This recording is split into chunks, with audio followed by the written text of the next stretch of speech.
cut the record, and the honest truth is no. Some of these songs date back a few years before the current political climate happened, but we just felt it was sort of a timely title for the record. And the opening track, Apocalypse Blues, even though it has some lines that would make you think it was political, is more of a love song in a way. It's like the world is falling apart, but if nothing else, maybe we can save each other. So that was sort of the theme and the thought behind the album title and the opening cut. Yeah, when we set out to record this record, we were not, trying to win the loudness war, right? We really had conceptually wanted it to sound warm with a wide dynamic range, more of a 70s type of sounding record that would be coming out on vinyl. And it was really, we simplified everything. So, the arrangements of the songs are very simple. It was basically recorded live. Very few overdubs, a few guitar tracks, some keyboards, percussion, obviously overdub the vocals, but, very gentle compression, not much treatment on the vocals. So we wanted it to really be as live as possible and kind of, down and dirty. These are real pop songs that rock, and that's what we were looking for.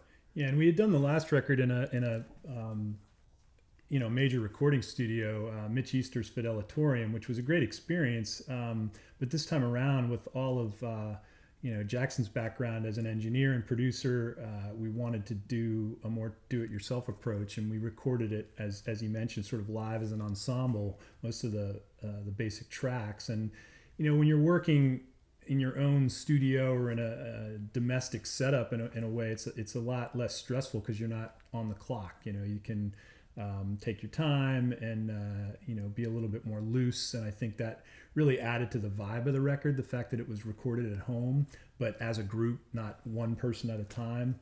And you could never tell quality wise. At the end of the day, we were thrilled with the outcome, but completely different experience than the last one, but a good one. We've had some of these songs for a few years, but others were really new, and we wanted to work up the tunes in a live setting before we cut the record. I think it was important to sort of test the songs out in front of audiences before we started work on the album. So it was just a matter of finding a collection of tunes that we thought fit well together as well. That's another thing. And it seemed like we had reached a critical mass, back in the summer of 2016, and that's when we commenced work on the album.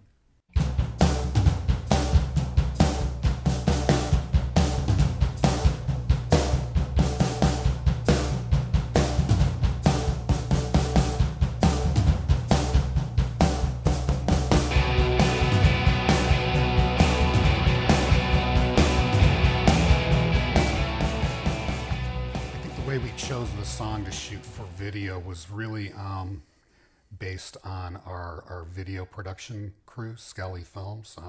We kind of gave them all of the tracks to listen to, and that was the one that popped out for them.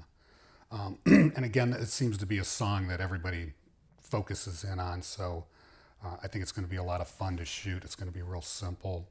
It's going to be loud and raucous. Yeah, everybody latches onto that song the first time they've heard the advanced release of the record, whether it was friends or strangers. People seem to latch onto that tune. It's a fun song. It's straight ahead, and it makes for a good sort of live performance video too. So I think it should be a blast. So the new album, By the Stars Explode, is Too Late to Save the World. It is available on deluxe 180 gram vinyl, the beautiful gatefold cover, and you can also get it in all the usual streaming formats, Spotify and Tidal and iTunes and all that good stuff. But should be available at all cool record stores nationwide.